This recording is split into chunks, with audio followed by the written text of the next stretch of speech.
Hello, everyone. Welcome, welcome, welcome, friends and new friends, to the launch party for our latest exhibit here at LGBTQ RAN, the historical development of BIPOC trans spiritual leadership.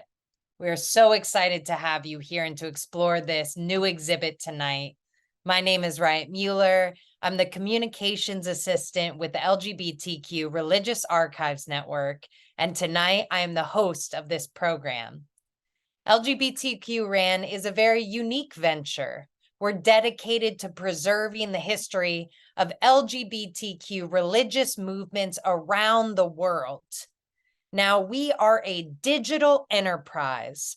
We're not a physical repository that stores papers. Instead, we advise and support leaders and groups in their efforts to preserve their records in appropriate archives.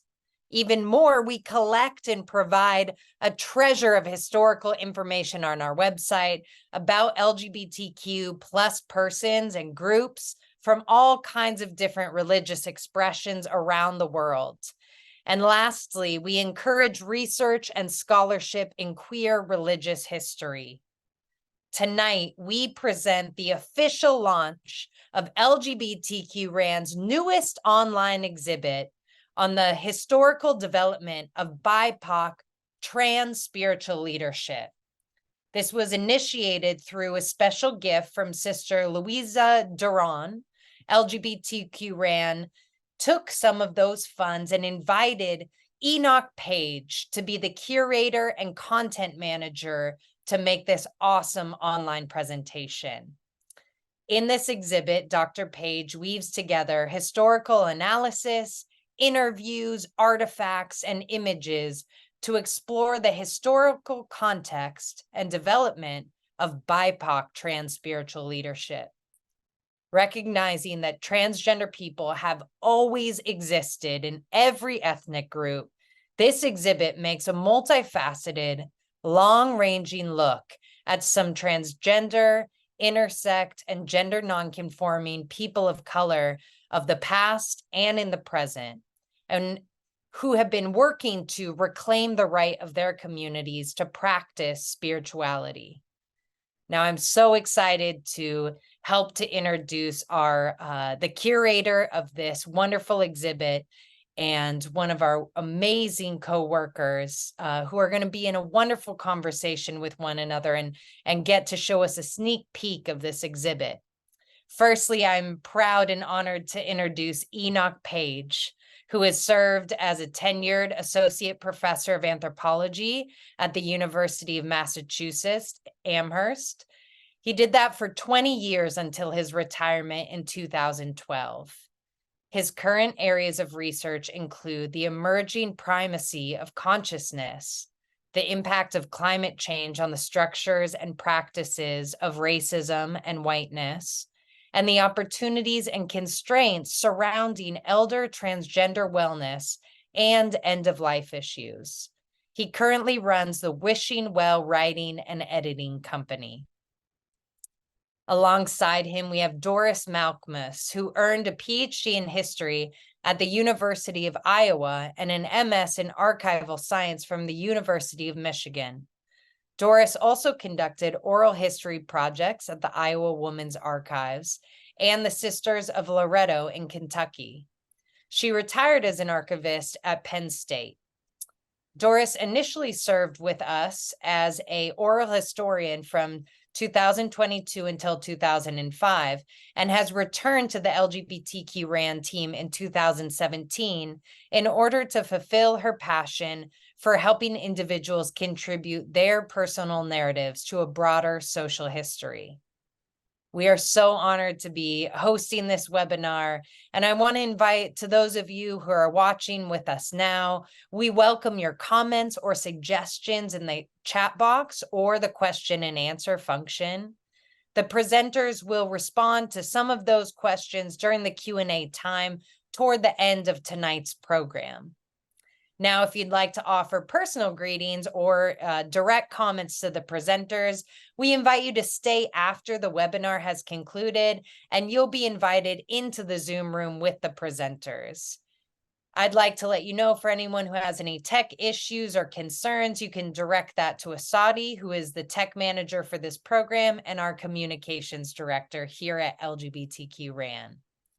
Now, I am so pleased to invite Enoch and Doris to turn on their cameras and come into the Zoom room and begin to explore and take us through, show us highlights from our newest exhibit, The Historical Development of BIPOC Trans Spiritual Leadership.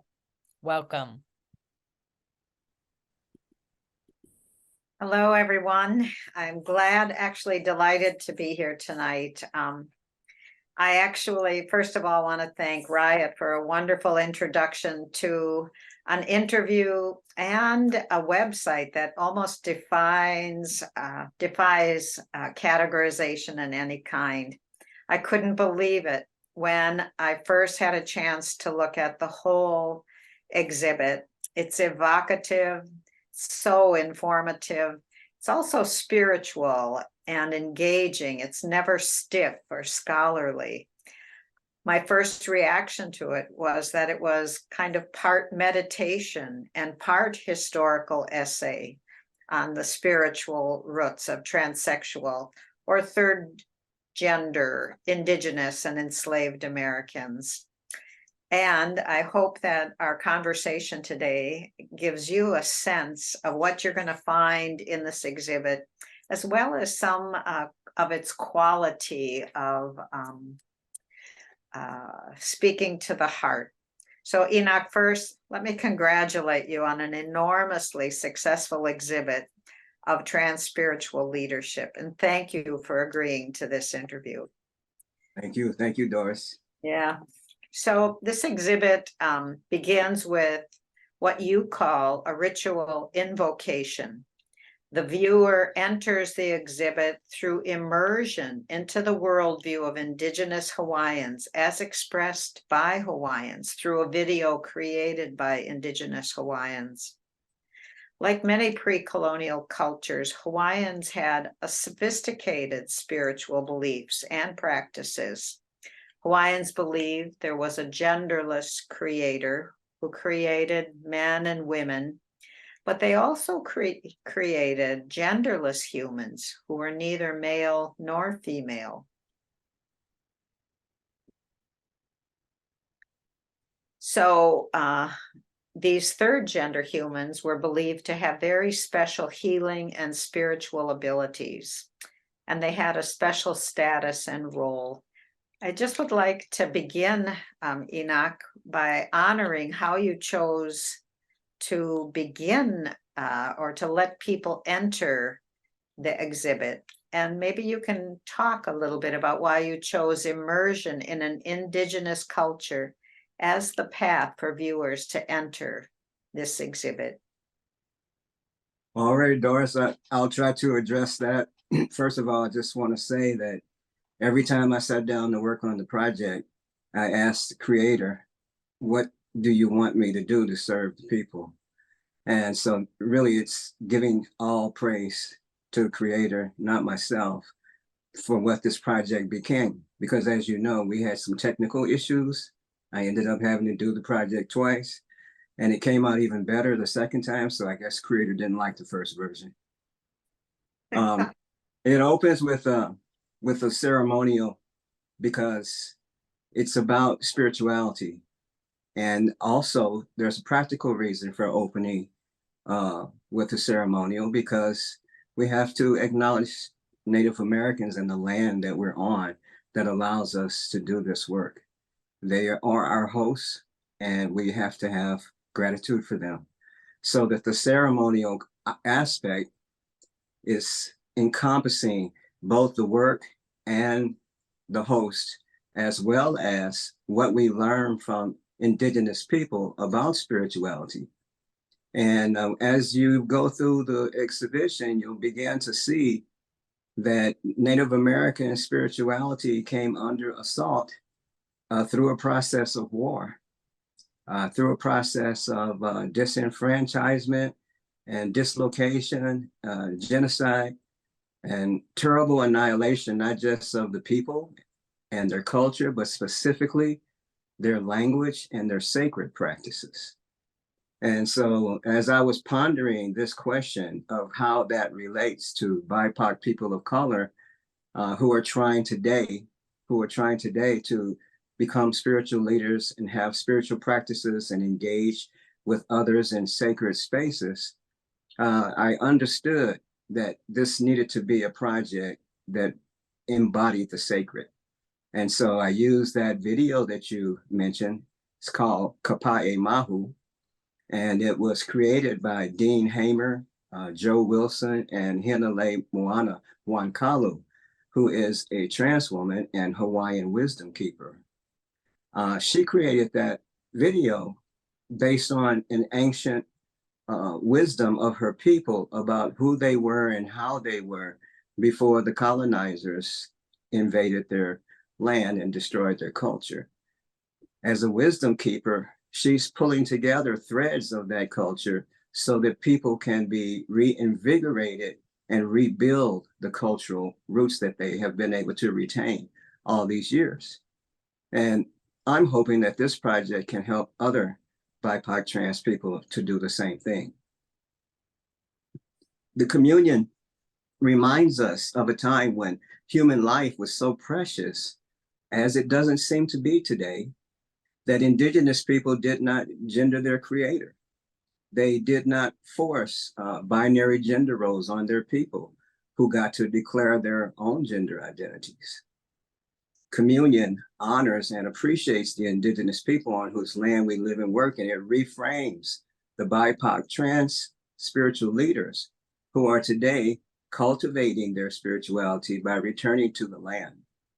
At the same time, it highlights the two-spirit people of indigenous heritage who are laying down their lives in defense of the land and its waters. How can their defiant efforts be tagged inappropriate or illegal when their trans-spirituality is tapping into its pre-colonial origins that have been stigmatized, erased, and largely forgotten? So I structured this exhibition to reflect on how, where, and why the erasure of trans-spirituality began. It explains that many landed ethnic communities around the world esteemed a sacred third gender before they were colonized and their land stolen. Hawaiians call such people mahu. The same third gender people are called by many other names in their different ethnic societies in which they played very important roles and they were highly esteemed. So this project is designed to reveal that third gender humans were viewed in pre-colonial societies as natural and inherently spiritual people. Third gender people held sacred roles in their societies because they were assumed to be gifts delivered to the world to bless humanity with their divine powers. Not only were they healers, artisans, diplomats, farmers, hunters, warriors, and explorers, they also were energetic mediators of the male and female polarity. They were emissaries mediating the sacred between humankind and the divine.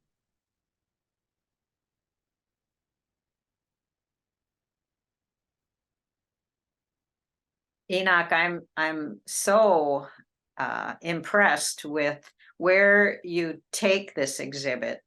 I'm particularly, I have to say, I entered the project and I thought, why am I reading about medieval Spain? And I thought the connections that you made between the outcome of, shall we say, Western exploration and colonization and the events in Spain in the 15th century were remarkable. Could you just kind of recount or recap a little bit about what people will find in the exhibit? Yes, I really, it warms my heart that you appreciate that, because I know that And I knew while I was doing it that a lot of people would consider that to be completely out of place.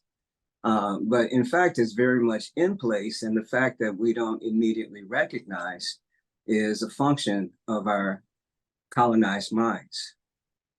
So I do believe that this exhibit will help to educate BIPOC trans people about who they really are as spiritual seekers and leaders. It will help them to realize that their land and legacy have been stolen and can be reclaimed. It will help them to reconnect with their ancestors and reestablish their lost traditional roles as a means of spiritually healing their historic and contemporary traumas. It empowers them to envision themselves serving in the new roles most needed today in a crisis-ridden world. I would say that this project is arguing that the wounds that BIPOC trans people carry and are healing are not inflicted just due to a transphobic rejection of who they are. That is a serious oversimplification, and the concept of even transphobia suggesting that people fear them, that's not really what they fear. What they fear is a unification of humanity. What they fear is a sharing of the land and the food with everyone. What they fear is that if they allow the whole to prevail, there won't be enough for them. That's what they really fear. And our language slides off into this idea of they hate us for who we are, and then we get very defensive about that. What we really need to understand is that we are dealing with a spiritually immature people, and those people therefore see us as less than. And anybody who's doing that needs to evolve. Trans people have historically had the role of helping people to achieve that spiritual insight and to evolve spiritually. So we need to understand that the concept of transphobia primarily is a product of religious domination. And that is why so many trans people get wounded in colonized sacred spaces. The patriarchy that the world religions established had to legitimate itself by seeking to invalidate and annihilate the third gender in an effort to negate its spiritual power. Instead of growing up knowing third gender people as divine gifts to the world, instead they were recast as sinful, even evil deviations from the divine. This project shows that BIPOC trans people are seeking spirituality to restore themselves from the strain of having to oppose racist transphobia. The spiritual refusal to acknowledge that they are just as worthy of the sacred as any other humans reflects and reproduces the impoverished inquisitional culture that began in Spain and that was imported to the Americas. The same inquisitional culture is rearing its head again today. We see it in the fascist rise of a Christian nationalism that is seeking to reassert white patriarchy by establishing a theocratic state. This project is hoping to interrupt that. That's a masterful statement of what's going on. I have to say that it's also very persuasive, but it was very persuasive to me as a historian to go through the reasoning as you showed the connection between the Black Moors that had conquered parts of Christian Spain, and how in the process of evicting and creating war on people who had lived kind of together alongside of Christians for, hundreds of years, that they vilified them and chose eunuchs, which were powerful figures in a lot of Arab courts, to vilify both Moors who were Black and people who were genderless and outside of the binary. And so I was very glad after I began to read to see the line of your reasoning. I wonder if you have any off the cuff thoughts about how you came to see that as an important element of this historical development. Yes, and I'll talk about it first from the point of view of pre-colonial Spain, which is what your question refers to. But then we should talk about it also in terms of how it got imported into the Americas. So I'll do the first part first, and that is that this connection to Spain emerged as I began to reflect on what the concept of BIPOC means. I used to be a professor. I was in race studies. I did all kinds of colonization studies and decolonization studies. I wrote on racism and whiteness, but I had never heard the term BIPOC until I met your organization, LGBTQ RAN. When you asked me to create an exhibition for BIPOC transspirituality, I had to go to look up, what does BIPOC mean? Right? Why haven't I heard it? Well, one reason I haven't heard it is that it's something created by the younger generation. I've been out of touch with that generation since I left the university. And so had I been there, I would have known it. But since I hadn't been there for years, I had never heard of it before. And as I began to explore the term, I started to realize that some conflict had arisen about the term. Some people of color don't want to use the term. Why? Because it stands for Black, Indians, and other people of color. Blacks, Indians, and other people of color. And so some Latinos don't want to hear that term. Some Asians don't want to hear that term. They don't want to be grouped under that term. They really want the term to not show up at all in their lives. And they're not all Latinos and Asians are like that, because some of them are saying, I embrace the term. So there's this tension that people of color have inherited that has been inculcated into them to buy into this theory of anti-Blackness. And the reason why I went to Spain is that anti-Blackness began in Spain. The American version of anti-Blackness began in Spain. So by looking at the BIPOC thing and this anti-Blackness issue, I began to recognize that anti-Blackness is the racializing linchpin of colonial succession. I use the term colonial succession to refer to the fact that Blacks were enslaved in Spain even before they came to America. And then when they came to America, not only were Blacks being oppressed, but also Native Americans. Native Americans and Blacks were being oppressed by this process all the way up until the 1800s before any other people of color showed up. So that idea of colonial succession refers to a chronology of experience that has to be recognized when we're talking about struggle and activism and what kinds of policy agenda we want to lay out. So I'm gonna skip some of this and say that the exhibition is designed to expel two myths. One is the myth that anti-Blackness began in America, as I've addressed. And the other myth is that anti-Black expulsion of Jews was purely a religious phenomenon. That is, that the Spanish Inquisition is taught and understood overwhelmingly throughout academia as a purely religious phenomenon.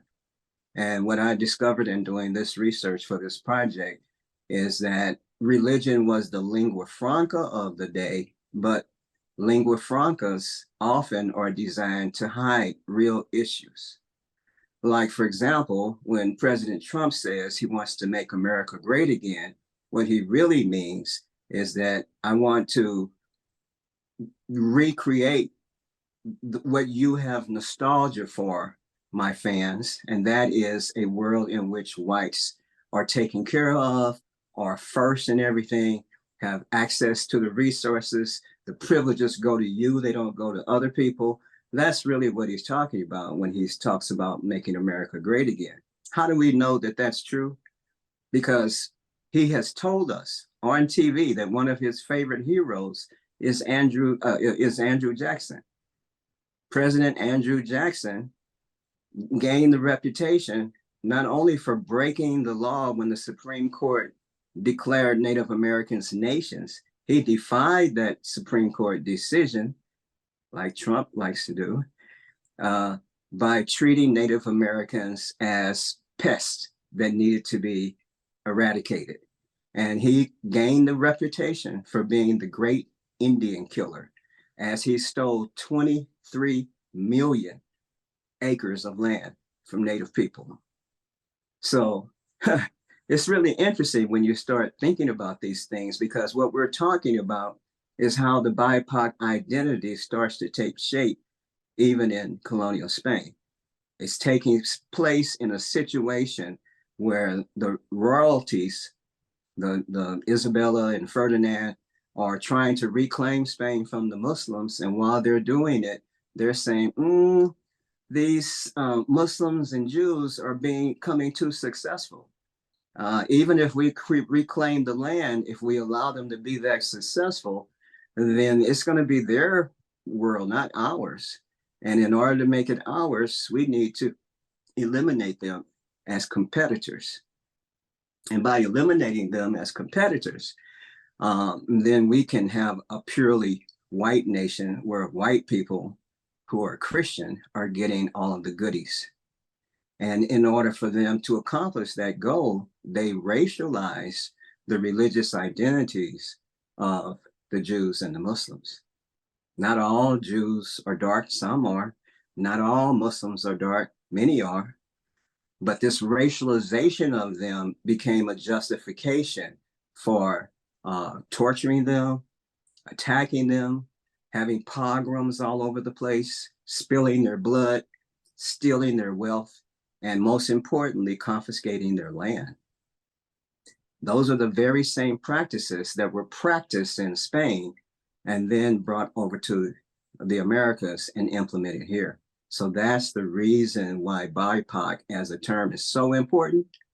And it refers to a spiritual trauma that is going on, whereby one's religious and spiritual practices are being, excuse the term, niggerized. And by niggerizing them, they now become subject to being targeted and being dismantled. So that the assault on the sacred is the primary function of what I call inquisitional culture. The purpose of it is to eradicate the blackness of the sacred space and make it white. That's the reason why Christian nationalism is resurgent in America. Those are some powerful thoughts. I know that it'd be very difficult for any scholar or even anthropologist to come up with visual evidence of many of the traditional societies of the value of the third gender person in spiritual realms, cosmography. But I think you went to extraordinary lengths to bring as much information to the fore as you could to kind of show us that trans people were present, not just in history, but in what I think of as sort of traditional cultures that for which, you know, there's very little written record or even artistic record. However, your website is just full of sources, and especially the timeline starts us long ago and traces trans people through centuries in a way that's absolutely amazing. So you did a pretty deep dive into multimedia sources as well as written record, and I wonder if you could share a little bit about your research process. How did you find sources and weave them into this exhibit? Would you mind if I postpone that question for a second and talk a little bit about how this process that I just described in Spain shows up in the Americas, and then we can get to some of the sources that I use. Is that all right? Absolutely. All right. One of the things that I discovered in doing the research was that, we grow up with this other myth about Columbus discovering the New World. Most of us, especially who are educated, know that it's not completely true, and it has a lot of falsity to it, because after all, there were nations of people already here. And I began to find out that because the Jews and the Muslims were expelled from Spain, and their wealth and their land was stolen from them by the crown or by neighbors who either killed them or expelled them, that many of those people were reduced to slavery. For example, in order for them to flee Spain, they had to pay shipping fees, transport fees, with no money. And therefore, they had to sell themselves in order to get transport out of Spain or else be executed. So you had a lot of Muslims and Jews and Blacks, free and not free, coming to America with Columbus and in the wake of Columbus. They came as explorers with Columbus, and they came as conquistadors. And so you're literally getting a flow of humanity from Spain into the Americas. And I had already established earlier in the exhibition that Islamic society was more liberal when it came to sexuality and gender, whereas the conservative Catholic white Spaniards were very anti that. They didn't want to have anything to do with it. So that the hostility towards that liberality is one of the reasons why they refer to it as Blackness. So Blackness is then attached to racism and transphobia. The reason why we're racist and transphobic is because of who you are. That's the message.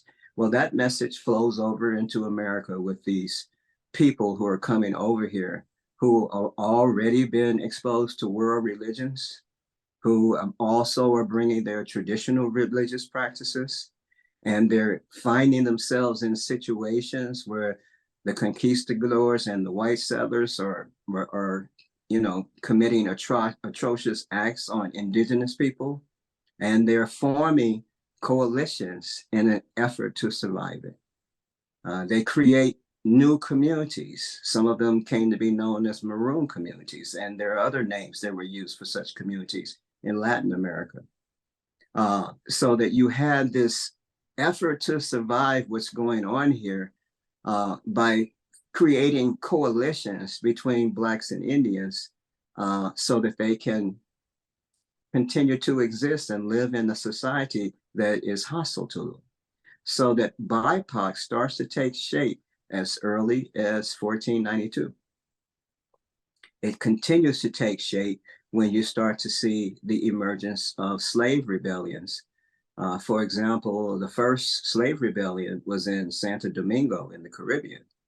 And that slave rebellion was scared the white colonizers and settlers so much in 1521 that was the first time that a legal Black code was created. So that now anti-Blackness is legally codified in the Americas in 1521. That's what people of color today are still struggling with. We don't have formal Black codes the way that we used to, but we have people trying to invalidate our votes and push us off the voting rolls. We have people telling us that our history should not be a part of the curriculum. We have people telling BIPOC trans people that they shouldn't even exist. So that this inquisitional culture begins to find ways of suppressing slave revolts and Indian revolts against what's happening. It's only because, and this was going on for 100 years before Jamestown Puritans in Jamestown imported the first British slaves. That's very, very important point. A lot of people miss that. And a lot of historians will tell you, oh, well, that's wasn't much going on for those 100 years, but that's not true. During those 100 years, Spain, called New Spain in America, created the nation of Mexico. Almost a third of the United States was a part of that nation. So we can't minimize those 100 years when inquisitional culture was being established. And not only that, but administrators of those colonial settlements, those administrators were inquisitors. They had inquisition experience in Europe, and then they came over here and did a few inquisitions in here. One of the famous ones was in Peru. So there's literally a transposition of the conflict that existed in Spain into America, centered around anti-Blackness and creating legal codes like the Black Code. In Spain, that code was called Limpieza de Sangre, and it was about blood purity. Even white Spaniards could not succeed in Spain unless they were able to pull together the documentation to prove that their blood was white. White Germans had to do the same thing under the Nazis in order to keep their jobs. People of color and Jews and Muslims who couldn't prove such documentation were considered to have the blood taint, the blood stain. And that is the reason why anti-Blackness is crucial and critical for humanity to overcome. I just want to add that the democratization of religion is a process that I realize began in the Americas. Initially, it was pretty rigid Puritanism coming out of the Anglican Church. After about 100 years of that, some of the white settlers kind of got sick of it because they felt like it was unfair to them. Why? Because one of the spiritual doctrines of Puritanism was that only the select can go to heaven. And so they rethought their theology, which is what BIPOC trans spiritual leaders are doing today. They say, no, we don't really like that theology. We want a theology that tells us that all of us can go to heaven if we only do A, B, and C.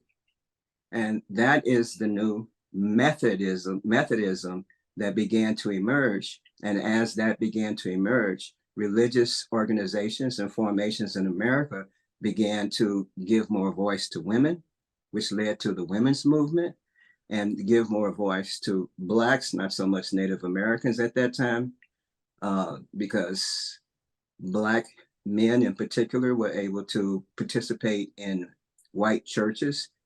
That got broken up by Richard Allen when he created the African Methodist Church and broke away from the white church because he couldn't attend the white church unless he was sitting in the segregated seats. Can I bring out some important points? I want to say this thing about racism and transphobia and gender phobia and sexual phobia that is trying to push people apart. And the more that it tries to push people apart, the oppositions or the polarization of people creates a new energy that moves things forward. And that's a principle that we really need to learn and understand. I'm sorry, I didn't mean to cut you off. Well, I'm the one who can apologize, but I do think we would like to know if there are some questions here in the question and answer. So I am going to open it up and maybe we can cover some of the topics that that we didn't quite get to see. So it says, Dr. Page, can you please speak to the way you devised this scholarly project to contribute to what amounts to be an early informative discussion of BIPOC trans spirituality? Thank you for this revolutionary project. I'm not sure I understand the gist of the question. Could you kind of restate it for me in your words? I think they would like to know more about how you came to devise this approach to Okay. this, and to actually see it as kind of transformative, as something new that hasn't really been emphasized in the past. Well, I certainly didn't come to the project with that idea. I just thought I was going to do something normal, usual, typical trans website. You know, and I know that a lot of people I know, that's what they expected. And that's what some of them feel like that's what they need.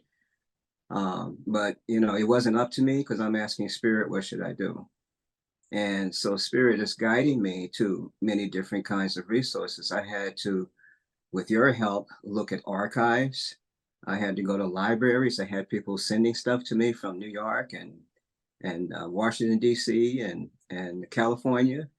I had to contact religious institutions, activist groups, and trans allies all over the place. And in pulling these materials together and looking at them in the context of these histories, I began to trace the problem back to Spain. And then I had to be able to document. If I want to make the claim that it started there, then how do I document it and show that it's constant, repetitive, completely? When they started the Indian Wars and tried to annihilate all the Indians and take all of their land, starting around 1830, 1850, that's when the concept of manifest destiny arose. And this is one of the things that we see happen. A kind of lingua franca emerges to explain and justify what the white supremacist project is and how we're going to implement it. And while they're implementing it, they're also saying, well, we really need to educate the survivors in English only schools, which is what they did in Hawaii in 1830. And we really need to make sure that when we introduce Christianity to the enslaved Africans, we want to make sure that there are white people overseeing how they read the Bible, so that you literally start to talk about the formation of consciousness. And so when I look at these sources, when I look at newsletters, when I look at organizational reports, when I look at letters or newsletters also from the trans community or from religious communities, you start to see how this movement and process starts to take place. It's through looking at all the documents and making connections between the documents that brings about the revelation. But most of all, the movie Kapae Mahu was a driving force because it made me look for other cultures that had genderless gods and other societies where trans people were respected. And another reason for doing that is to make sure that other people of color in the BIPOC formula are being addressed. Like, for example, I didn't know that Japan had a third gender. I didn't know about all the third genders in Southeast Asia. I knew about them in India, but I didn't know about all of those others in Southeast Asia. And I believe that Europeans had third genders. The record has just been erased. Some people might be rediscovering it, but I'm pretty sure everybody had it. And I'm not sure of the reason why they had it in terms of some theoretical academic explanation, but I do know that Christendom needed to get rid of it in order to establish a white male God and to establish that God in the image of people who were getting ready to take the land of most people in the world. So that these sources led me to these revelations. It's not, I didn't come to the project with a pre-formed idea. I'm trying to understand, maybe you could just reflect on recently I think it's the United Church of Christ accepted trans people. And she just wonders if you could say if that kind of re-embrace of the trans population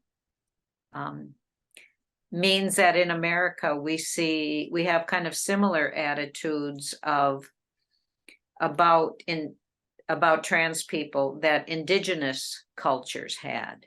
Do you see parallels there, or is there a difference? I don't think we're there yet. I think we're quite far from seeing it the way that indigenous people did.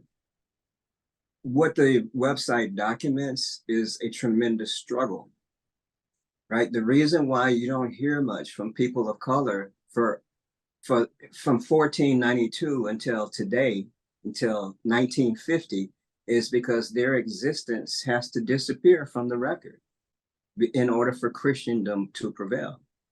When you do start to see them emerge, they have to emerge in an acceptable sequence, so that first it's okay for white men to get some liberation.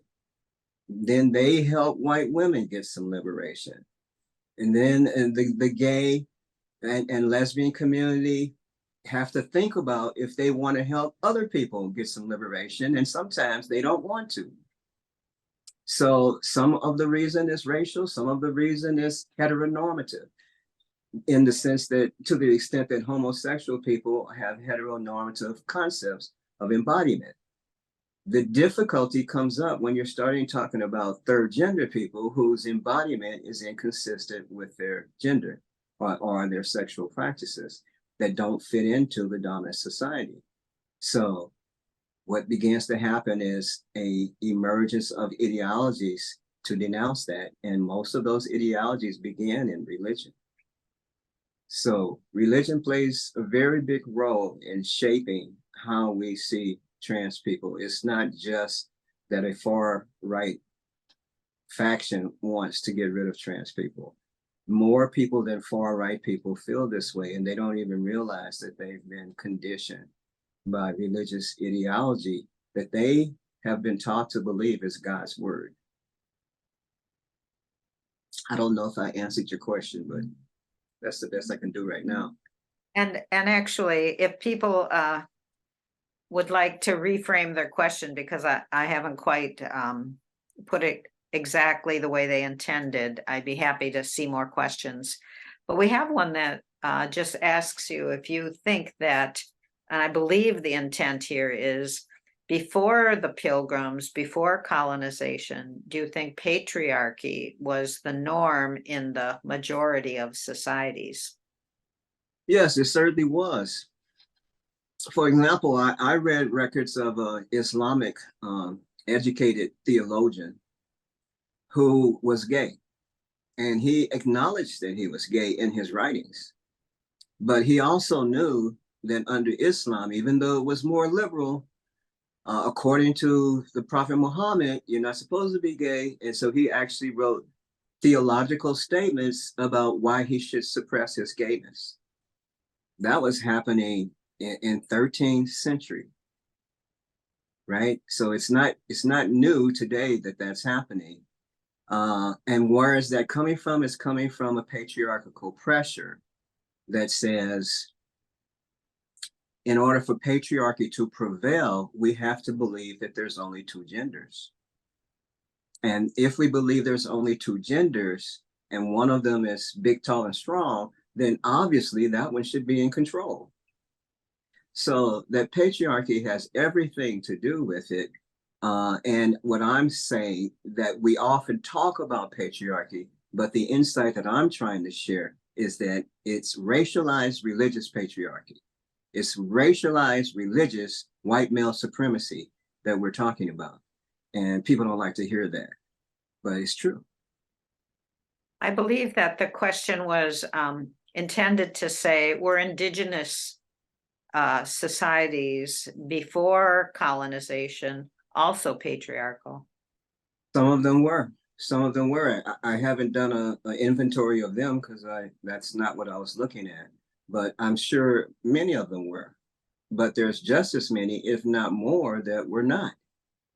You know, I've heard numerous scholars when I was teaching give talks about the fact that matriarchy was the ruling theological perspective in the old world prior to the rise of Europe, right? So patriarchy and its success in the new world has a lot to do with the European domination of the world. Now, I'm not trying to make the claim that, say, Asia didn't have patriarchy. I mean, you wouldn't have a Genghis Khan if it wasn't. So certainly it was there too. But the success of it and the global propagation of it has everything to do with the spread of colonizers and settlers from Europe around the world. One person wanted to ask if it's clear to you that eliminating trans people physically through murder, as well as historical erasure, is contributing to the marginalization of trans people today. Yeah, absolutely. The same need to murder Jews and Muslims, and especially those who may have been third gender in Spain, is the same process operating today. When the far right Christians are trying to eliminate trans people from the military or eliminate them from education, I mean, a lot of people don't know that there was a period in American history, I believe, under President Truman or Eisenhower, where anybody in the federal government who was a federal worker was fired because they were gay. That's what these people want to do again today. That's the reason why Trump is saying he's going to fire everybody. He is, and he's going to replace them with white people who think like him. That's what they did in Nazi Germany. So the interesting thing to me is the repetition of the process. It's almost like a formula. If you think a certain way, then you are going to do A, B, and C. And that's one of the reasons I believe that we're starting to hear far-right Christians say, when asked, well, what you're proposing to do, is that what Jesus would do? And they're literally saying now, they don't care what Jesus would do. They're following Trump. They're not following Jesus. They're literally saying that verbally on the news and in other kinds of reports. So what they have decided is that the takeover is impeded by the teachings of Jesus. Therefore, they're willing to subvert those teachings in order to achieve their goals. And I do believe that genocide is a part of their Make America Great Again fantasy. Before we only have 5 minutes left or even less, but I would really like to hear more about your sources and how you put them together. We didn't even mention the fact that there's a timeline that is just amazingly full of information that helps people weave a story for themselves of how trans people persisted despite attempts at annihilation. Well, you know, you probably would fall off your seat if you really knew how many hours I spent researching this project. I'm talking about 12 hours a day for months. And when I'm doing that work, I'm online mostly because, thank God, most of the sources are digital. I'm reading scholarly essays. I'm reading news. I'm reading old documents, like old newspapers. For example, I found a newspaper from about 1904. It was published in San Francisco by a Black community. I think it was called The Liberator. And The Liberator did two things. I got two pieces from The Liberator. One of them was saying that Black people in 1904 weren't developing as fast as they ought to be developing, because the white Christians had taught them to believe so much in Christianity and Bibleness, Bible idolatry, that the only thing that they could see themselves successfully achieving is building churches. And so this editorial was saying, why don't we put that energy into building accommodations for our people, knowing that they're not allowed to participate in white accommodations? Now, I understand that desire, but I also say in the project that whoever said that probably wasn't realizing that whenever people of color in America did create good accommodations for themselves, they were destroyed, like in Rosewood, like in Tulsa. So whenever we successfully created homes and hotels and theaters and churches and other ways to accommodate our people, those things were perceived as privileges that people of color should not have, and they are destroyed. So all of these all of these sources began to shape how I'm thinking about the project. I want to say that there some of the scholarly work that I looked at talked about the archive as an activist project. And one article in particular, I'm not able to give you that source right now, but one article in particular said that activist archivists have a responsibility of rooting out white supremacy in the archive, not only in terms of what kind of information is provided, but how it's provided.